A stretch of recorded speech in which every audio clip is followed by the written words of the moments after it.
ce matin commencer par cette déclaration. Cette déclaration pour dire à tout un chacun que nous avons un privilège, frères et sœurs. Nous avons un privilège, une grande bénédiction, une bénédiction vraiment inouïe, un privilège que nous ne saisissons pas toujours. Ce privilège, c'est d'avoir la parole de Dieu, d'avoir la Bible. Parce que dans la Bible, frères et sœurs, dans la Bible, il y a des principes de vie. Des principes de vie pour que nous puissions connaître, être bénis, pour que nous puissions connaître un épanouissement. Et quand je pense que le Seigneur nous a laissé ceci, je dis béni soit l'Éternel. Béni soit l'Éternel. Parce qu'il y a des principes de vie dans la Bible, qui est la parole de Dieu. Et il est bon pour nous de découvrir ces principes. Partir à la découverte des perles précieuses. Prendre du temps pour fouiller, chercher, c'est comme les chercheurs d'or. Trouver dans la parole de Dieu des vérités bibliques. Je voudrais que nous puissions nous arrêter sur une de ces vérités, sur un de ces principes que Dieu nous donne. Parce que comprenons que quand on trouve ces principes, cela change notre mentalité. Cela change notre perception des choses. Alors je voudrais que nous puissions ensemble découvrir un de ces principes dans la Bible qu'un homme de Dieu a appelé le principe de l'honneur. D'où le titre du message, Honorer Dieu, un principe de vie. Ne vous est-il jamais arrivé, frères et sœurs, de vouloir faire quelque chose de bon et finalement vous en faites quelque chose de mauvais? Ça vous est jamais arrivé d'avoir de bonnes dispositions à faire de bonnes choses et finalement vous faites des choses mauvaises? Dans un domaine personnel, on pourrait parler de prendre la résolution de ne jamais mentir, toujours dire la vérité, ou encore ne jamais boire de l'alcool. Plus avoir de relations sexuelles avant le mariage. Non, maintenant, je pris la résolution. Plus de gourmandise, face à la gourmandise, face à la colère, face aux pulsions du corps. Et finalement, prendre de bonnes résolutions et être déçu de soi-même. Ça vous est jamais arrivé? Cela m'est déjà arrivé. De prendre de bonnes résolutions et être déçu. Lors d'une surprise, admettons, vous voulez faire une surprise à votre collègue, votre patron, vous partez avec de très bonnes dispositions, avec les mains remplies de paquets. Nous allons faire la fête parce que c'est l'anniversaire. Et en chemin, quelque chose se passe. Et au bout d'un moment, on n'a plus envie de fêter quoi que ce soit parce qu'on est déçu. Dans le couple, cela est aussi vrai. Prendre la résolution de ne jamais porter la main sur mon mari. Ne jamais porter la main sur ma femme. Prendre la décision de ne jamais justement le frapper par des coups, mais aussi ou encore par des paroles mauvaises. Et finalement, quand cela arrive, celui qui a porté les coups ou encore les paroles mauvaises est plus mal que celui qui a reçu les coups. Ça arrive. On est déçu même de nous-mêmes.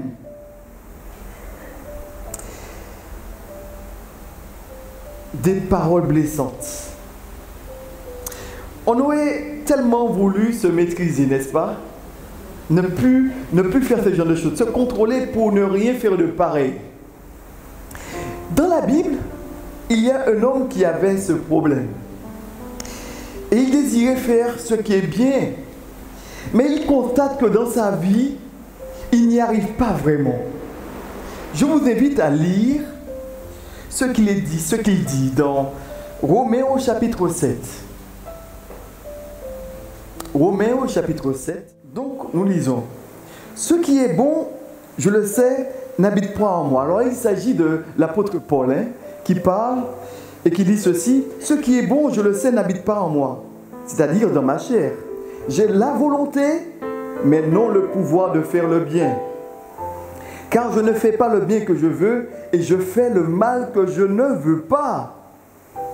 Et si je fais ce que je ne veux pas, ce n'est plus moi qui le fais, c'est le péché qui habite en moi. Je trouve donc en moi cette loi: quand je veux faire le bien, le mal est attaché à moi. Mais quand je vois dans mes membres, dans mes membres une autre loi qui lutte contre la loi de mon entendement et qui me rend captif de la loi du péché qui est dans mes membres. » Et il dit au verset 24, « Misérable que je suis, qui me délivrera du corps de cette mort ?» Voilà, l'apôtre Paul ici, nous dit ceci, il exprime ici une lutte considérable. Il veut faire le bien, mais le mal est attaché à lui. Et il se dit, mais je veux me maîtriser face au péché. Je veux me maîtriser, je ne veux pas aller à faire n'importe quoi. Je veux me maîtriser, je veux me contrôler, mais je n'y arrive pas. L'apôtre Paul démontre ici le problème que vous rencontrez, vous et moi, dans la lutte que nous avons contre le péché. Et il dit qu'ici, on peut manifester bien des choses.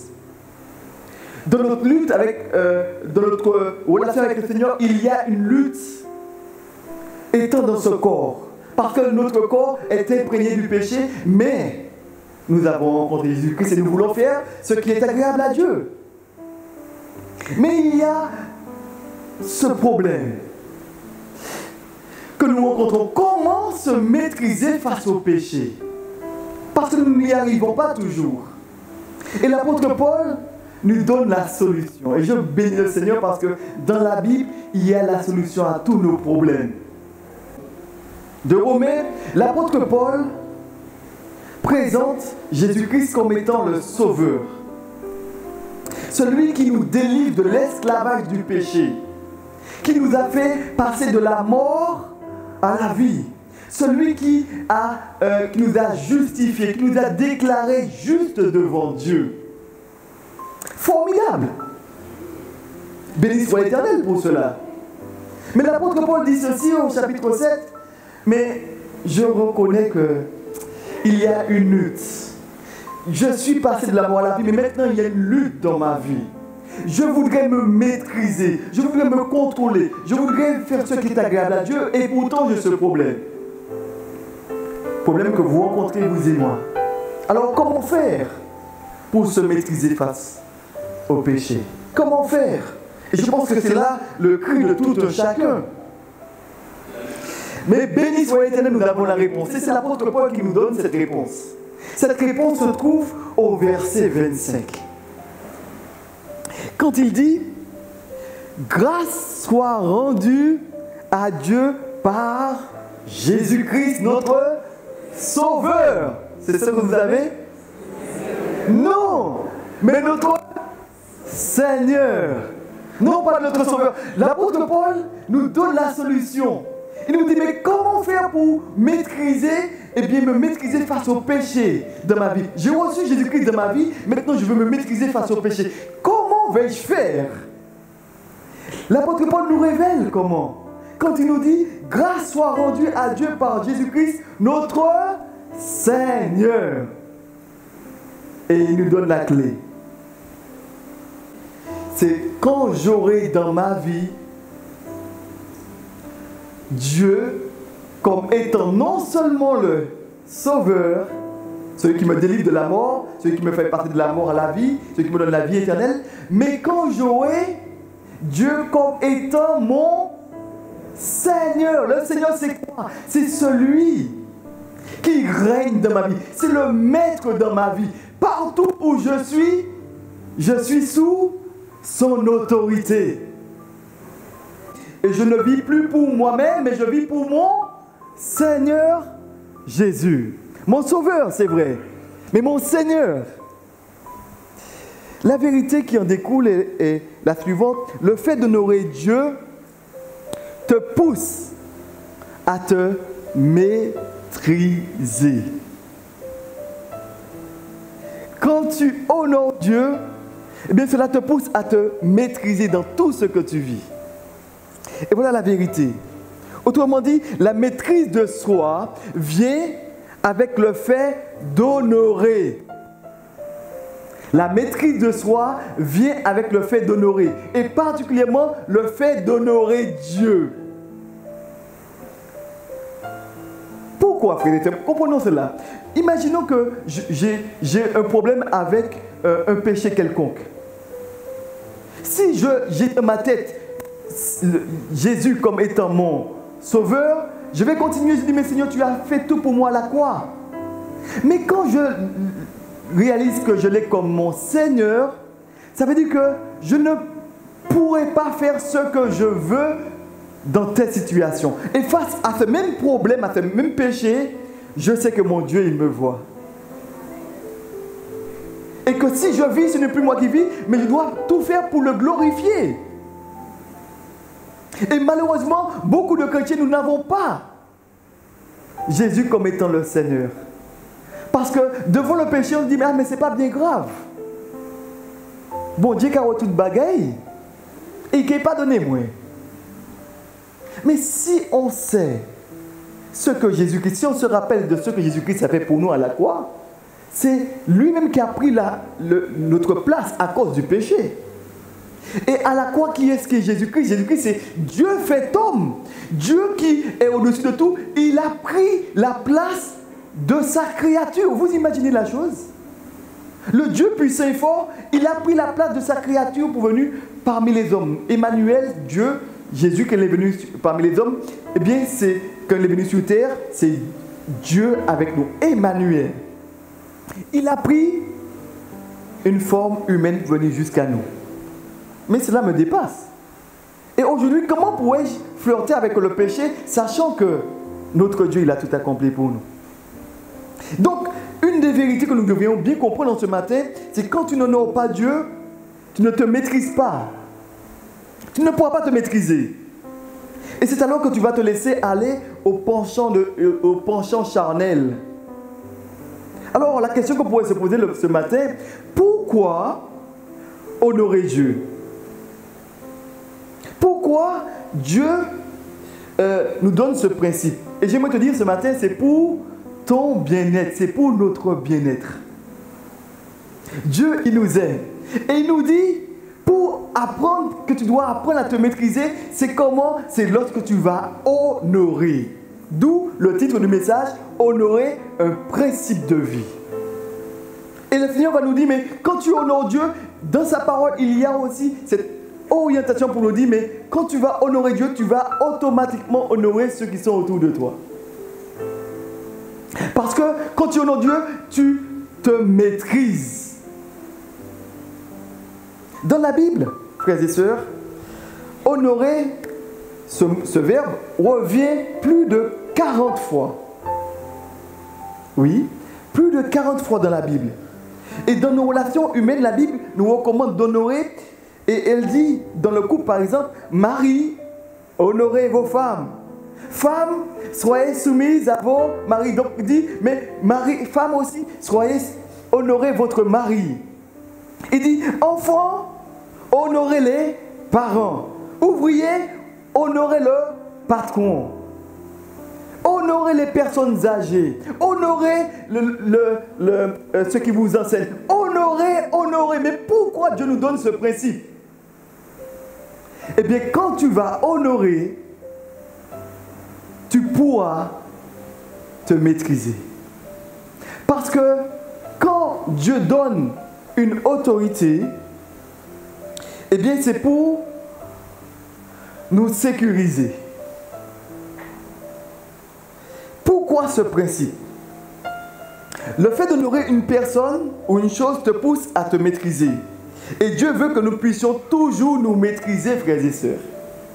En toutes circonstances. C'est ce qu'on appelle la sagesse, le savoir-faire en toutes circonstances. Quand on est devenu chrétien, Dieu lui-même nous donne cette capacité de nous maîtriser par le Saint-Esprit qu'il a mis en nous. Amen. Le Saint-Esprit en nous produit un fruit, qui est le fruit de l'Esprit. Et dans le fruit de l'Esprit, il est question de l'amour, la joie, la paix, mais aussi il est question de la maîtrise de soi. Donc Dieu veut que nous puissions nous maîtriser. Mais il nous a déjà mis en nous les moyens pour nous maîtriser. Mais il te dit maintenant à toi d'utiliser ce que j'ai déjà mis en toi. Ce principe consiste pour te maîtriser, il faut que tu apprennes à honorer. Mais de mépriser conduit également à une vie sans frein. Nous avons compris qu'il nous faut nous honorer. Mais que veut dire ce mot honorer? Alors, si vous regardez dans le dictionnaire, vous allez vous trouver pour le mot honorer, c'est mettre en valeur une personne. Simplement, mettre en valeur une personne. Honorer, c'est mettre à l'honneur. Mais quand Dieu nous demande d'honorer, cela me fait tout de suite penser à ce que Dieu a fait pour nous. Dieu, avant tout, nous a honorés. Parce que le péché nous avait déshonorés. Nous avait salis. Mais Dieu, il nous a honorés. Il a envoyé son Fils Jésus. Et là, par la croix, son sang nous a lavés. Et maintenant, il nous dit, mais il nous a lavés, il nous met comme là, comme un trophée. Béni soit l'Éternel. Hein? Dieu n'a pas donné sa vie pour ses anges. Mais il a donné sa vie pour sa créature, les hommes. Parce que nous avons de la valeur devant Dieu. Et Dieu, il nous a lavés. Il nous a purifiés. Béni soit l'Éternel pour cela. Nous sommes très précieux à ses yeux.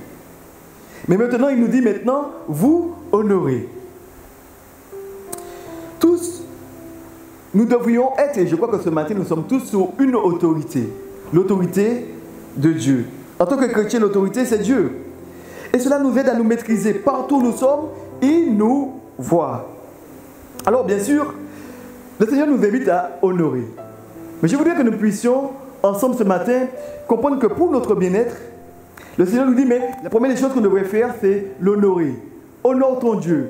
Que nous soyons célibataires ou non. Honorer. Et je vous invite à lire dans 1 Pierre, chapitre 2, versets 13 à 17. Et nous allons voir maintenant, eh bien, 3 éléments. Il est dit ceci dans 1 Pierre, chapitre 2, versets 13 à 17. Il est dit ceci, soyez soumis à cause du Seigneur à toute autorité établie parmi les hommes, soit au roi comme souverain, soit au gouverneur comme envoyé par lui pour punir les malfaiteurs et pour approuver les gens de bien. Et puis il dit au verset 5, c'est la volonté de Dieu qu'en pratiquant le bien, vous réduisez au silence les hommes ignorants et insensés, étant libres, sans faire de la liberté un voile qui couvre la méchanceté, mais agissant comme le Seigneur, comme des serviteurs de Dieu. Et il dit au verset 17, honorez tout le monde, aimez les frères, craignez Dieu. La Bible nous invite, et Dieu, de par cela, nous invite à honorer toute autorité. Toute autorité. Et la première des autorités, c'est l'autorité que Dieu nous donne. C'est lui-même. Honorer Dieu. Frères et sœurs, vous pensez qu'on peut aller en quelque part et se cacher au regard de Dieu? Vous pensez que Dieu ne voit pas ce que nous faisons, même étant dans le noir?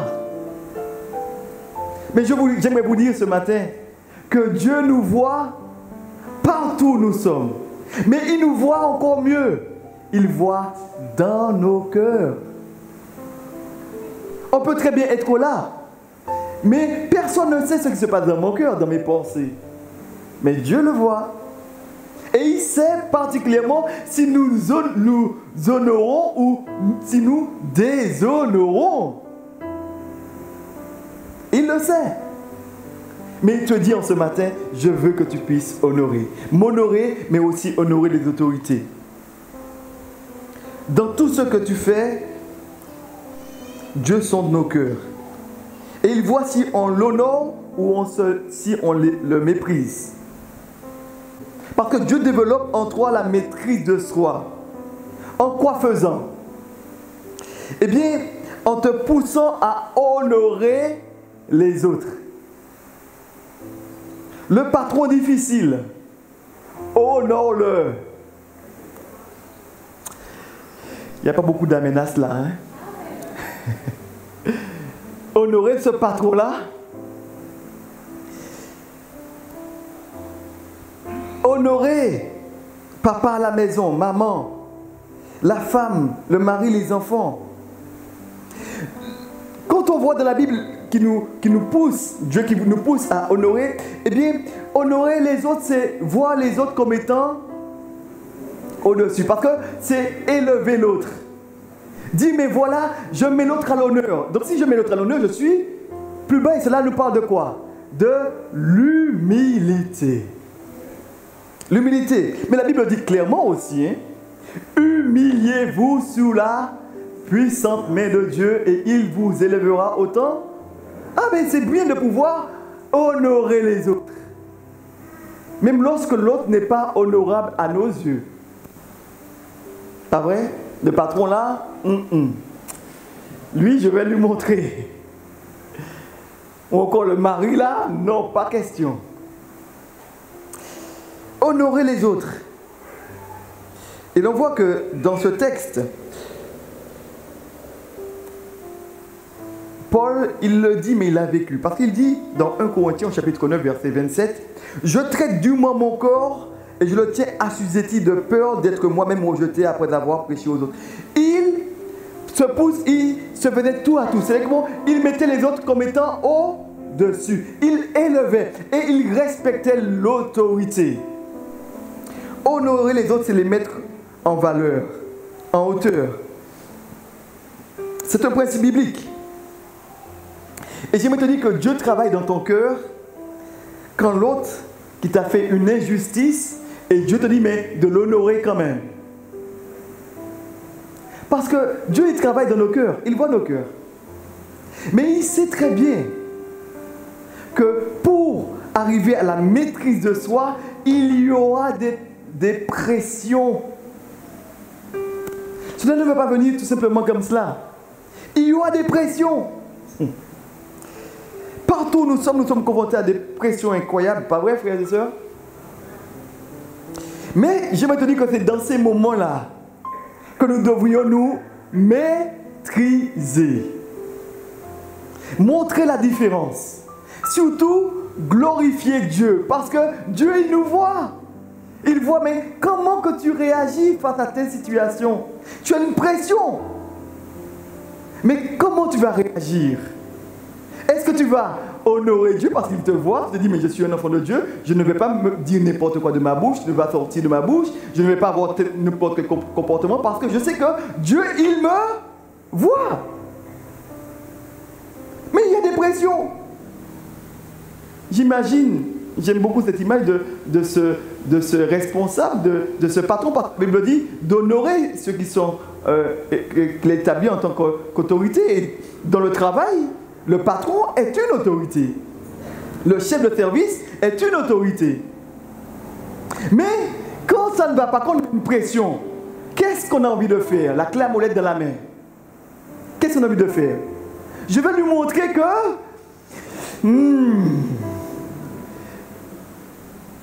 on ne va pas monter tout de suite la clé à molette.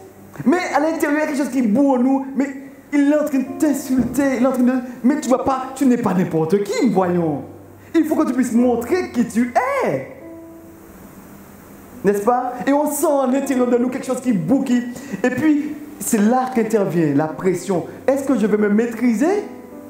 Ou encore est-ce que je vais laisser faire?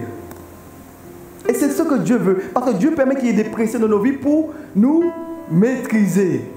Parce que je sais que Dieu, il me voit, il me dit, mais est-ce que tu vas me glorifier ici? Ou encore, est-ce que tu vas te laisser aller à tes penchants charnels? Parce que le patron, on sent qu'on va là. Non. Et on est là, mais à l'intérieur, on est devant, on nous dit, oui, mais... Il y a un combat, une lutte. Mais qu'est-ce qui m'empêche de dire, mais vraiment, ce que je pense? Parce que vous savez, il y a beaucoup de chrétiens qui pensent, je dois dire ce que je pense. Mais je me dis que ce n'est pas toujours bon de dire ce que l'on pense. Parce que si on dit ce qu'on pense et on ne se maîtrise pas, on fait beaucoup de tort. Mais Dieu qui voit, est-ce qu'il est glorifié? Parce que notre premier désir est d'honorer Dieu. Est-ce que partout, dans tout ce que nous faisons, nous honorons Dieu? Et je me dis que quand ça pète, vous permettez l'expression, cela fait de gros dégâts. Parce que Dieu n'est pas glorifié et il n'est pas honoré par nos attitudes. Et c'est pourquoi il dit dans ce passage d'honorer, eh bien de se soumettre les magistrats, gouverneurs, rois, représentants de la loi. Soyez soumis aux autorités. L'autorité est là pour faire respecter la loi. Prenons l'exemple des gendarmes. Quand nous voyons au loin cette tenue bleue et noire. Et nous sommes sur la route. Nous sommes en train de rouler à 225 à l'heure. Et là, on voit au loin une petite voiture bleue. Inévitablement, on se maîtrise. Pourquoi? Parce que c'est l'autorité. Les autorités. Parce que pourquoi? Eh bien, nous aurons une contravention. Mais l'autorité est là pourquoi? C'est pour faire respecter la loi. La loi a été donnée pourquoi? La loi est établie pour notre sécurité. Et cela, on le comprend. Parce que chacun ne peut pas faire comme il veut.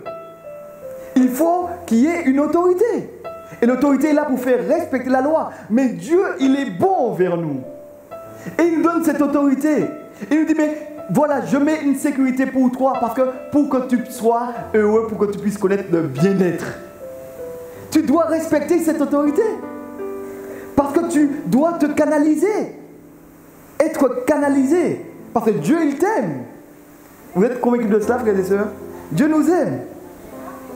Face aux gendarmes sur la route, on se maîtrise. Même face à un radar. J'ai remarqué. Pour les autres et pour moi aussi. Hein? Face au radar. Parce que quand on arrive pas loin du radar, on ralentit. Même si on regarde justement le tableau de bord. Même si on ne roule pas vite, mais on regarde le tableau de bord. Et puis si on était à 70, on descend à 60 km/h. La limitation est à 90. Mais face au radar, on ne sait jamais. On ralentit. Pourquoi? Parce qu'il y a vraiment cet élément pour limitation de vitesse. Parce que la limite nous canalise, mais une barrière de sécurité. Et comme je l'ai dit, chacun ne fait pas ce qu'il veut. Honorer Dieu, c'est honorer les autorités. Mais honorer aussi les autorités au travail. Nous avons dit tout à l'heure le patron, le chef de chantier. Il est dit ceci dans Éphésiens au chapitre 5, verset 5. Il est dit, c'est la version du parole vivante qui dit « Employés, obéissez à vos patrons d'ici-bas avec respect et sens des responsabilités, dans l'humilité, la droiture de votre cœur. Faites-le comme si vous vous trouviez au service du Christ lui-même. » Voilà nos recommandations. Parce que Dieu veut que nous puissions honorer le patron. Dieu veut que nous puissions honorer aussi, en fait, en quelques mots, tous les hommes. Et c'est ce que nous avons lu. Hein? Ceux qui nous enseignent la parole. Mais aussi les vieillards. Parce que les vieillards, les personnes âgées, autrement dit. Le constat aujourd'hui est que personne n'honore personne aujourd'hui. Je ne sais pas hein, si vous êtes dans le même monde que moi, mais cette génération, c'est notre génération. La conséquence est que notre génération est sans frein aujourd'hui. Sans limite. Et je me dis que c'est le travail de l'ennemi, qui est de pousser les hommes à désobéir, à enfreindre les lois, les principes bibliques. Ce qui est mis pour nous construire, comme le fait d'honorer, de respecter, eh bien, cela conduit à, quand on ne va pas respecter ces principes, cela nous conduit à un esclavage. De toutes sortes de vices. Il n'y a pas de maîtrise de soi et cela conduit à la mort. Et j'aimerais te dire ce matin, frères et sœurs, vous dire, le monde va vouloir nous faire perdre ces valeurs. Mais nous devrions lutter pour garder ces valeurs-là, toujours honorer. Parce que cela nous pousse à nous maîtriser. Et c'est pourquoi il nous donne comme un principe pour face aux autorités. Eh bien, dans ce texte, il nous est dit, eh bien, agir comme des serviteurs de Dieu partout où nous sommes, dans la crainte de Dieu, verset 16. Dans la crainte de Dieu. Et j'aimerais te dire ce matin, ceux que tu as commencé à honorer, continue à les honorer. Et si tu n'as pas encore honoré une autorité, honore cette autorité. C'est pour ton bien. C'est pour ton bien. La Bible nous invite à honorer toute autorité. Mais la Bible nous invite aussi, pour notre bien-être personnel, mais aussi pour notre bien-être dans le couple. Dans le couple aussi. Quand il dit, Marie, honorez vos femmes. Le mari doit honorer sa femme. Regardez avec moi dans 1 Pierre chapitre 3, verset 7. 1 Pierre chapitre 3. Et là, nous allons voir un principe. Parce que dans la Bible, simplement, je voudrais que nous puissions voir quelques principes ce matin. Mais il y a énormément dans la Bible des principes de vie pour que nous soyons heureux.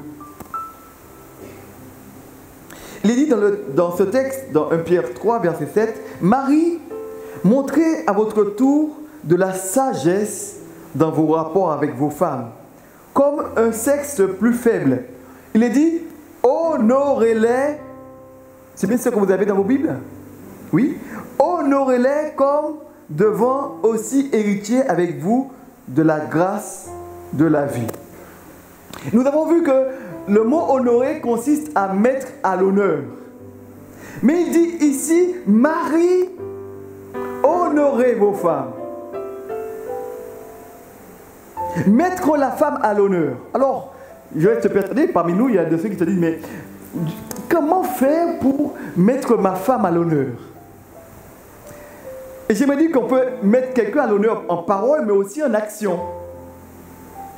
Mettre la femme à l'honneur, je reste persuadé qu'elles seront d'accord avec moi, c'est dire au moins quelques fois, plus souvent que rarement, un je t'aime. Nous ne sommes pas d'accord, sœur? Un petit je t'aime. D'ailleurs, tout le temps, les femmes, elles réclament à leur mari, mais tu me dis pas, même tu me dis jamais je t'aime. Mais le mari lui dit, mais si ce n'était pas le cas, je te l'aurais dit. Mais c'est parce que je t'aime.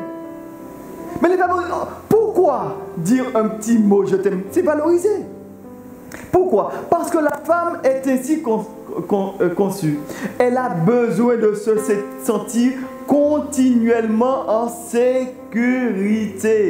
Elle lui dit que je t'aime, mais je te rappelle que je suis là avec toi. Et le mari lui dit, mais je l'ai déjà dit. Pas besoin de dire ça à nouveau, mais c'est un moyen d'honorer.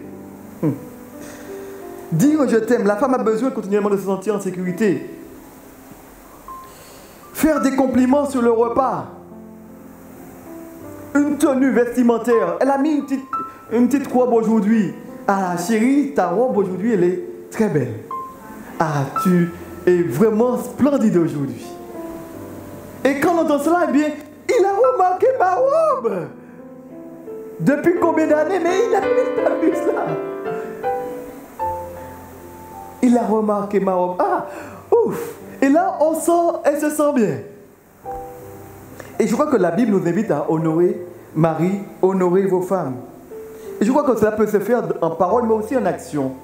Un petit bouquet de fleurs. Hein? Ou encore un parfum pour d'autres. Ou encore, pour d'autres encore, simplement faire la vaisselle.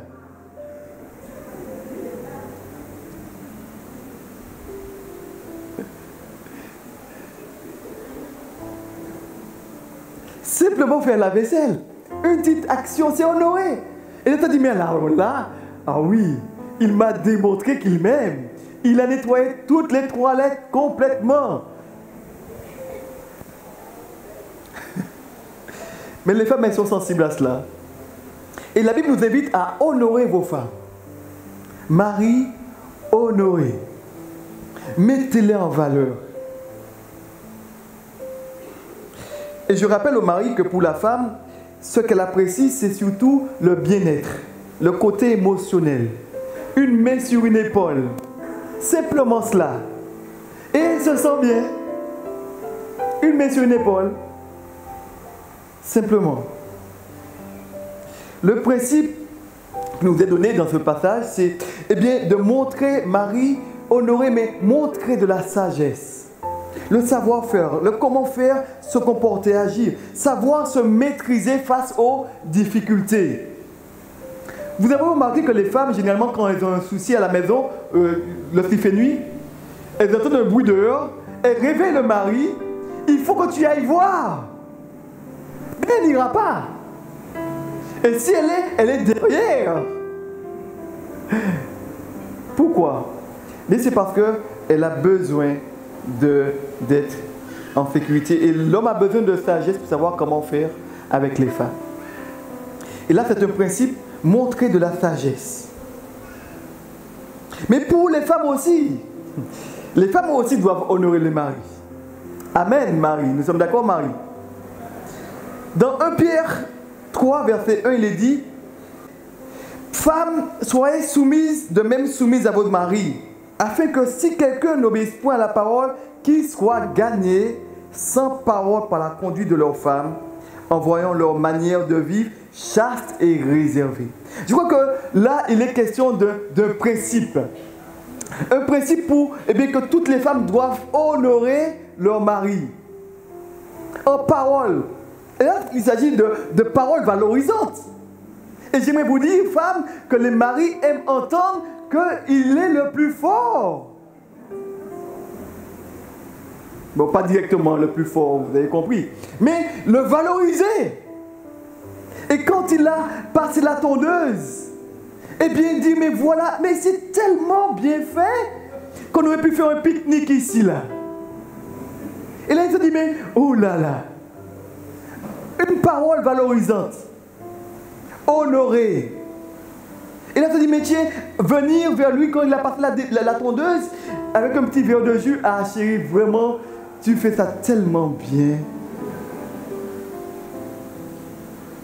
Et ça encourage. Et le mari, s'il devait s'arrêter à l'herbe, il va tourner la terre là, il va ranger, il va chercher du fumier, il va ramener, il va tout faire parce qu'on l'a encouragé. Il est valorisé. Et c'est vrai. Mais si on vient lui dire, mais pourquoi tu n'as pas mis l'herbe? Mais pourquoi c'est ce que tu as fait? Vous savez, c'est clair. Au bout d'un moment, s'il avait commencé, il manquait quitter ça tomber, hein, parce que... Ou qu'elle fait ou-même. Mais pourquoi? Simplement parce que nous avons besoin, femmes aussi, elles doivent honorer le mari par les paroles. Des paroles valorisantes. Mais aussi dans les actions. Dans les actions, en faisant un bon repas, en ayant quelque chose. Mais en tout cas, valorisez vos maris. Parce que lui, il fonctionne par rapport aux compétences. Le mari, c'est cela, c'est les compétences. Et quand tu dis, mais la peinture que tu as pu faire de la maison là, vraiment là, c'est très bien. Je ne connais pas quelqu'un qui pourrait faire ça comme toi. Hein. Et ça, vous allez voir que l'intérieur se rappelle l'extérieur et même la clôture. Parce que vous l'avez valorisé. Je le dis, mes frères et sœurs, comprenez que ça manque beaucoup de nos couples.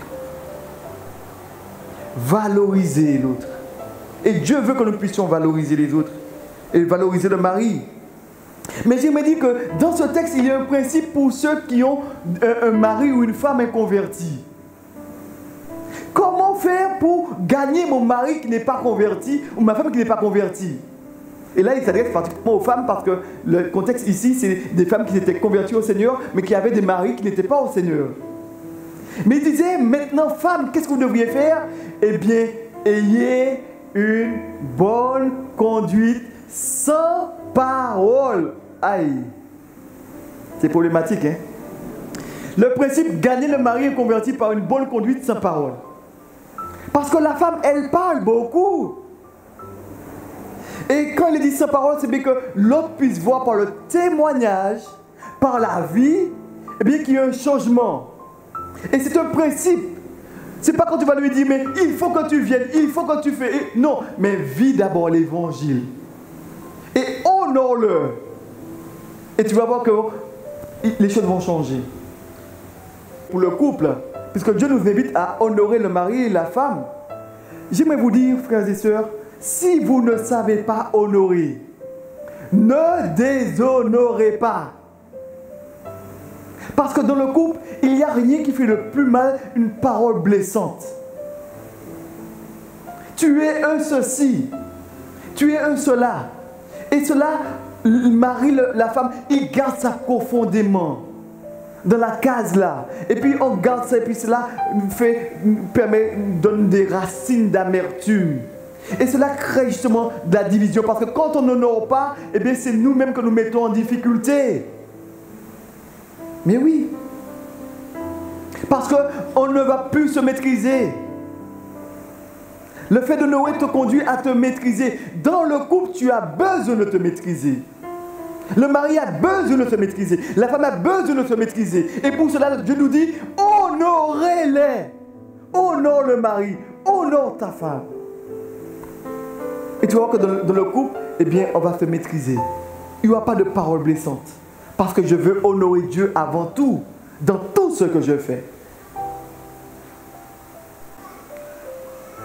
Pour le bien-être dans ma famille, honore ton Dieu. Et c'est le dernier point que nous allons voir ensemble.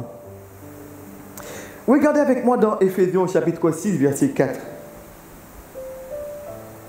Où il est dit aux parents d'honorer les enfants. Honorer les enfants. Dans Éphésiens chapitre 6, verset 4, il est dit, vous, pères, n'irritez pas vos enfants, mais élevez-les en les corrigeant et en les instruisant selon le Seigneur. Amen. Donc, parents, honorez vos enfants. Mais comment pouvons-nous honorer nos enfants? Eh bien, en leur donnant des paroles constructives, en les valorisant. Aujourd'hui, je me suis rendu compte que dans notre société, notamment ici en Martinique, les parents dévalorisent énormément leurs enfants. Contrairement à nos amis de la métropole, leurs enfants peuvent être les plus mauvais, mais dans leur bouche, ce sont les meilleurs. Et je me rends compte qu'en Martinique, bien, on dévalorise énormément nos enfants. Mais non, mais qui t'est pas qu'elle fait rien, mais non, mais c'est ton enfant. Et nous dévalorisons même nos enfants. Il est bon que nous puissions valoriser nos enfants par des paroles, mais aussi des actions. Les paroles, des paroles constructives. Les féliciter quand il le faut. Dire c'est bien. Ah, tu as réussi là. C'est très bien. C'est valorisant. C'est, en quelque part, les honorer. Il ne s'agit pas toujours de réprimande. Il faut les honorer. Et par une action, prendre son enfant par moment dans ses bras. Ça, c'est aussi honorer l'enfant. Par une action, un présent, une récompense. Ah oui, la tablette là. Mais si tu travailles bien, une petite récompense. Et ça valorise l'enfant. Parce que, vous savez, il n'y a rien de plus terrible dans la vie d'un homme quand son estime de soi est tout bas. Il est enclin à toutes sortes de choses mauvaises.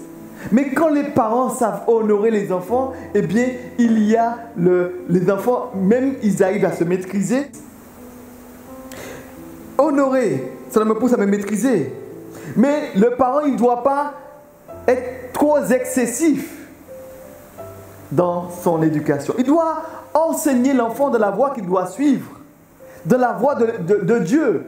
Il doit enseigner parce que vous savez, comment nous pouvons honorer nos enfants? Eh bien, c'est quand nous allons leur donner un enseignement qui est biblique et que nous allons nous-mêmes appliquer cet enseignement à notre vie.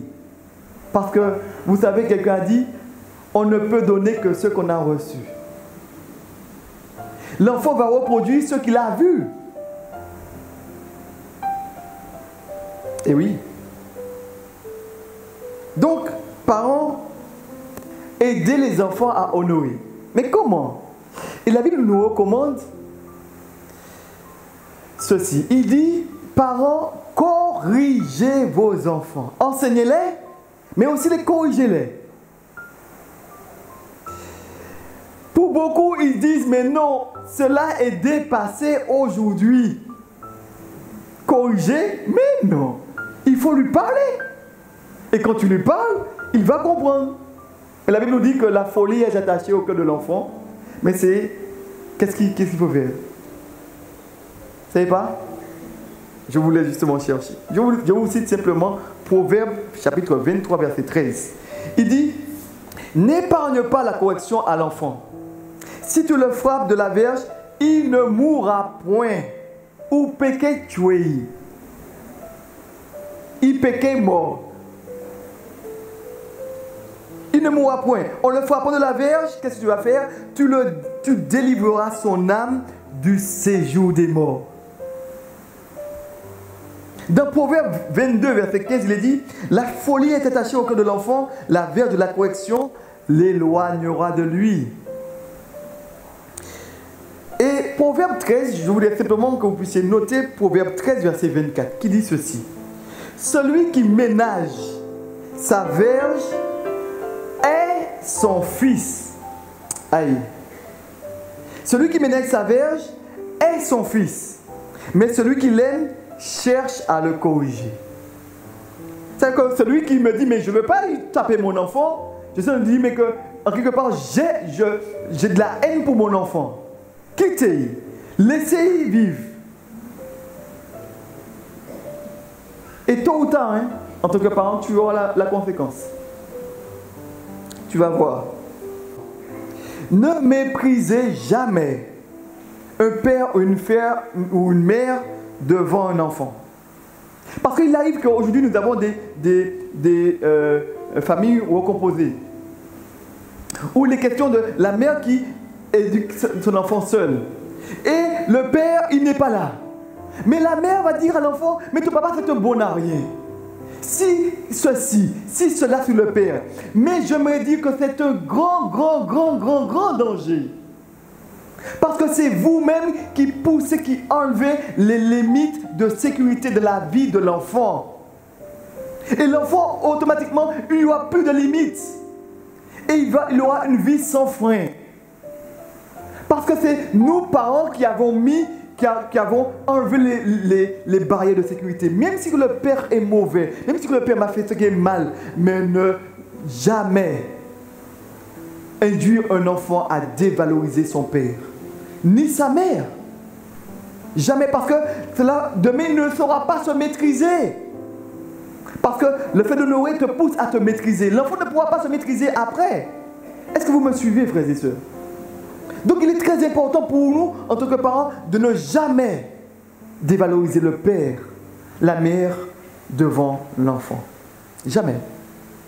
Parce que c'est nous-mêmes qui mettons des barrières dans les roues, des bâtons dans les roues de l'avenir de notre enfant. Parce qu'il y a des barrières de sécurité. C'est un danger, nous enlevons les barrières. Et c'est la même chose pour les parents qui parlent devant les enfants des choses de l'église. Et oui, c'est la même chose. Parce que l'enfant va dire, mais un tel a fait telle chose. Dès qu'un tel a fait telle chose dans le temple, le frère est tel. Et nous sommes en train de parler, justement, nous sommes en train de manger. Mais de la voiture. Mais l'enfant, il entend. Et qu'est-ce que l'enfant va faire? Eh bien, l'enfant ne va pas honorer le frère en question. Pourquoi? Parce que dans la pensée, s'il est venu, mais le frère, ce frère-là, tu as vu ce qu'il fait? Parce que c'est sorti d'où? D'où c'est sorti? De la bouche des parents. Et puis l'enfant s'est dit, mais après, je ne vais plus au temple. Pourquoi tu ne vas plus au temple? Eh bien non, parce que c'est une bande d'hypocrites. Ils sont ceci. Mais alors que l'enfant, il devrait honorer. Ça sort d'où, frères et sœurs? Pourquoi l'enfant n'honore plus? Pourquoi il ne se maîtrise plus? Pourquoi il ne respecte personne au temple? Parce que c'est nous-mêmes qui avons fait cela. Je crois que nous devrions demander pardon au Seigneur d'avoir parlé devant nos enfants des choses de l'Église. Après l'enfant, non, ça ne m'intéresse pas. Je n'honore personne. Et c'est un grand danger.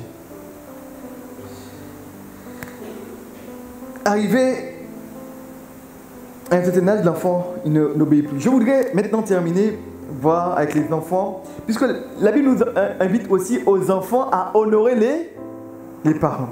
Il est dit dans Éphésiens au chapitre 6, versets 1 à 3, il est dit « Enfants, obéissez à vos parents selon le Seigneur, car cela est juste. » Et il dit, verset 2, « Honore ton père et ta mère, qu'ils soient honorables ou déshonorables. » La Bible te dit « Honore !» Honorer. Honore ton père et ta mère. C'est le premier commandement avec une promesse, ça fait que tu sois heureux et que tu vives longtemps sur la terre. C'est vrai qu'il s'agit de contexte, mais il est rappelé là ici, parce que c'est quelque chose qui était dans l'Ancien Testament qui était dit, mais aussi dans le Nouveau Testament, parce que cela a de l'importance. Nous devrions honorer. Toujours honorer ton père, toujours honorer ta mère. C'est pour ton bien-être. Et si un jour tu as déshonoré ton père ou ta mère, eh bien rattrape-toi aujourd'hui. Honore-le, honore-le et force-toi à l'honorer d'abord dans tes pensées. Pas simplement dans la bouche. Mais efforce-toi. Pourquoi? Parce que c'est ce qui va te pousser à te maîtriser. Et demain, tu voudras voir tes enfants t'honorer. Tu n'honores pas tes parents, mais tu veux que tes enfants puissent t'honorer. Frères et sœurs, ce que nous m'aurons semé, le moissonnera. On veut que nos enfants puissent nous honorer.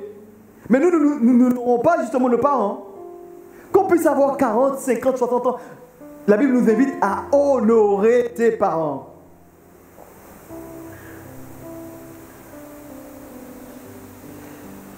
La Bible dit honore tes parents. Ce n'est pas un sentiment, mais un ordre. Oblige tes pensées à honorer tes parents. C'est l'une des causes pourquoi il y a autant de délinquants. Parce qu'ils n'honorent plus. Le principe est l'obéissance. Le respect pour eux et pour être heureux. Honorer les parents, même quand ils sont âgés. Ah oui, même quand ils sont âgés. Parce que nous entendons parfois ceci. Tais-toi, maman. Vous n'avez jamais entendu cela? Tais-toi, maman. C'est un enfant qui parle à sa maman. L'enfant de crier sur sa mère. Ça, c'est. Je ne parle pas de petits enfants. Hein. Parce que c'est. Je vous donne un exemple. C'est ma grand-mère que j'ai vue une fois avec des larmes aux yeux. Parce qu'elle est amputée des deux jambes. Elle est sur une chaise roulante. Et là, je l'ai déjà vu avec des larmes aux yeux. Pourquoi c'est un enfant? Maman m'a dit. Comme ça que tu parles à ta maman? La Bible nous invite à toujours honorer les parents. Même lorsqu'ils sont âgés, honorez vos parents. Dans Proverbe, au chapitre 23, verset 22, il dit ceci. Écoute ton père, lui qui t'a engendré, et ne méprise pas ta mère quand elle est devenue vieille. C'est pour ton bien-être. Proverbe 22, verset 23. 23, verset 22. Écoute ton père, lui qui t'a engendré, et ne méprise pas ta mère quand elle est devenue vieille. Ma grand-mère m'a dit une fois ceci. Ishmoué, Léonie Mamaï, c'est où qui a conduit yo. C'est où qui a conduit yo. Mais là où vini grand ou prend l'âge, c'est yo qui a conduit yo. Et là, elle disait ça parce qu'elle disait qu'elle se retrouve à aller dans ce qu'elle n'avait pas voulu être. Mais la Bible nous invite, frères et sœurs, que nous soyons, nos parents soient jeunes, qu'ils soient âgés, honorez-les. Et si vous avez justement méprisé cela, demandez pardon au Seigneur et honorez-les. Je voudrais terminer maintenant par deux illustrations. Il s'agit d'une mère qui avait son fils. Son fils, elle élevait son fils seul et elle avait pris la décision bien, de ne pas corriger l'enfant, de ne jamais le taper. Dit, mais voilà, maintenant, à partir de maintenant, mon fils, j'ai eu un passé qui était assez lourd, mes parents m'ont corrigé, ceci, cela, mais moi, je ne veux pas corriger mon enfant. Donc, les extrêmes sont à éviter, hein, bien sûr. Et elle disait, mais voilà, maintenant, je vais l'éduquer. Et elle faisait de son mieux. Et l'enfant a grandi. Mais vers 14, 15 ans, 16 ans, l'enfant a commencé à ne plus écouter. Et la mère de parler de plus en plus. Mais l'enfant n'écoute plus. Et l'enfant, finalement, se retrouve en prison. Pourquoi? Parce que simplement, l'enfant n'a pas de sécurité. Et je me dis aux parents, un enfant, il est en sécurité que lorsqu'on leur met des limites. Et l'enfant va vouloir toujours pousser la limite pour voir, mais si la limite, elle tient. Et s'il n'y a pas, on a franchi la limite et puis il n'y a pas de correction, on vous a dit, mais oh, cette limite-là, elle ne veut rien du tout. D'où l'importance de pouvoir, si on a franchi une limite, il faut qu'il y ait une correction pour aider l'enfant. Et elle a dit, mais non, voilà, et l'enfant qui se retrouve en prison. Alors, un jour qu'elle allait visiter son fils lui a demandé de se rapprocher. Maman, j'ai quelque chose à te dire à l'oreille. Et elle se rapproche. Et là, qu'a fait le fils? Il a mordu l'oreille de la maman, prêt à déchirer l'oreille. Terrible. Et l'enfant a dit, maman, si tu m'avais corrigé, je ne serais pas là où je suis aujourd'hui. Terrible pour cette mère, hein? Quelque chose de terrible. C'est vrai que c'est quelque chose de vraiment terrible. Mais cette femme était triste, vraiment triste. Mais pourquoi? Parce que simplement elle n'avait pas respecté un principe que Dieu nous recommande, qui est de corriger l'enfant. Dans Proverbe 29, versets 15 à 19, il est dit, la verge et la correction donnent de la sagesse. Mais l'enfant livré à lui-même fait honte à sa mère. L'enfant livré à lui-même fait honte à sa mère. Et puis il dit au verset 17, châtie ton fils et il te donnera du repos.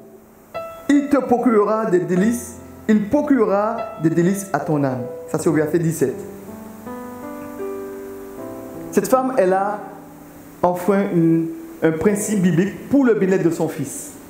Elle a eu les conséquences.